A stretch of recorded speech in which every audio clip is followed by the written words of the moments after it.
Naam, usiyempenda kaja tena.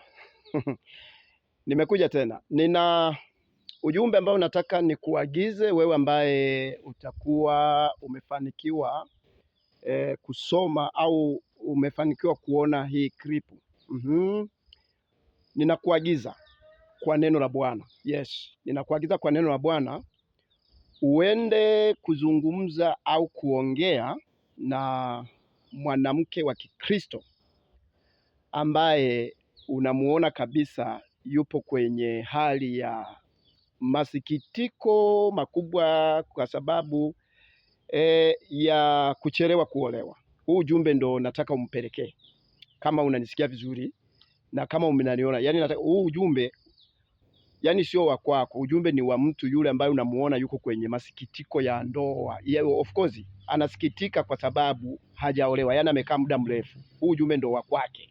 Sawa uende mwambie kwamba Profesa Kayengela amesema kwamba amesoma Biblia yote mara 7. Nimesoma mara 7 Biblia yote. Nimesoma mara ya kwanza nikaimaliza, nikasoma mara ya pili nikaimaliza, nikasoma mara ya tatu nikaimaliza, nikasoma mara ya 4 nikaimaliza, mara ya 5 nikaimaliza, mara ya 6 nikaimaliza. Mwaka huu nimeimaliza mara ya 7.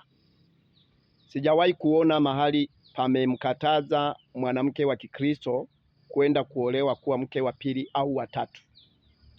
Kwa hiyo umwambie hivi kwamba kama unaendelea kuchelewa kuolewa kuwa mke wa pili au wa tatu, kwa sababu umeambiwa kwamba ukienda kuwa mke wa pili au wa tatu maandiko yamekataza, ujue umedanganywa. Na shetani ndiye amekudanganya kupitia wachungaji au maaskofu au mitume au manabii ambao wewe unawaamini na unawachukulia kama nyota za mbinguni, unawachukulia kama malaika. Yaani unawaheshimu. Kuna watu wanawaheshimu wachungaji sana kuliko hata wazazi wao.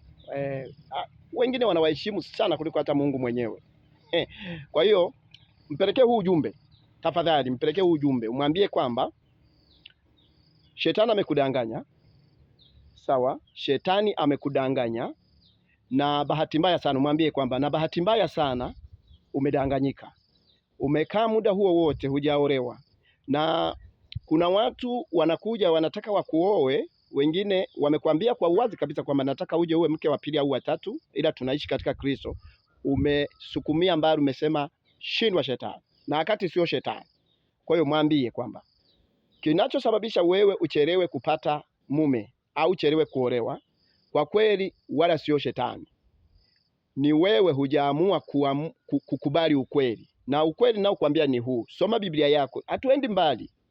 Tusidanganyane wala nini. Wewe soma Biblia yako kuanzia kitabu cha Mwanzo mpaka Ufunuo.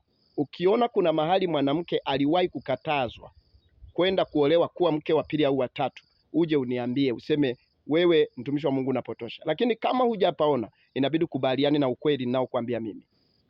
Huo ndio ukweli. Kamwambie huyo, na umwambie kabisa wazi kwamba anafanya makosa mabaya, kwa sababu Biblia kwenye Timotheo wa kwanza sura ya 5 mstari wa 14 imeagiza mwanamke mjane ambaye bado ni kijana aolewe, aende kuzaa watoto. Kusudi ni uolewe ukazae watoto. Kwa hiyo wewe kukaa bila kuolewa ni kuenda kinyume na neno.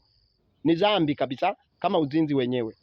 Kwa hiyo unaweza kusema ni uzinzi, basi hata kutokuolewa ni uzinzi. Si unatakiwa ukaolewe? Unatakiwa ukaolewe.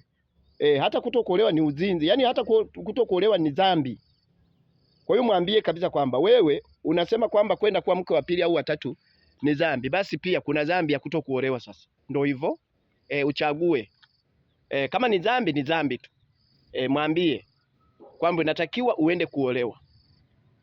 Unaolewa kuwa mke mmoja au wake wengi, ni wewe uchague. Kwa sababu Biblia haijawahi kukukataza kwenda kuolewa kuwa mke wa pili au wa tatu. Haijawahi kukukataza. Sheria za dini na madhehebu ndizo zinazokukataza, na wewe unakubaliana na uongo. Sasa waongo wote na wanaokubaliana na uongo, sehemu yao ni katika ziwa la moto. Sasa usiwe wewe. Kwa hiyo mpelekee huo ujumbe. Na kwa sababu hapa nimeongea kwa ufupi, ukija kwenye YouTube yetu ya Saa ya Uzima wa Roho, ili somo utalikuta nimelifafanua, lina sehemu ya kwanza, sehemu ya pili mpaka sehemu ya 5. Nenda kwenye YouTube yetu, andika kwenye YouTube Saa ya Uzima wa Roho, uandike kwa herufi kubwa. Utaona haya masomo yapo pale. Mwambie, naomba huu ujumbe usichukulie kuwa ni wa kwako. Huu ujumbe ni wa yule ambaye amechelewa kuolewa na amechelewa kupata watoto, anataka azae bila kuolewa. Ni ukatili huo, yaani ni uovu uliopitiliza. Kubali kuolewa, hata kama unaenda kwa mke wa pili au watatu, lakini utimize agizo la kuolewa ukazae. Usipoolewa pia ni dhambi. Mwambie hivyo hivyo ni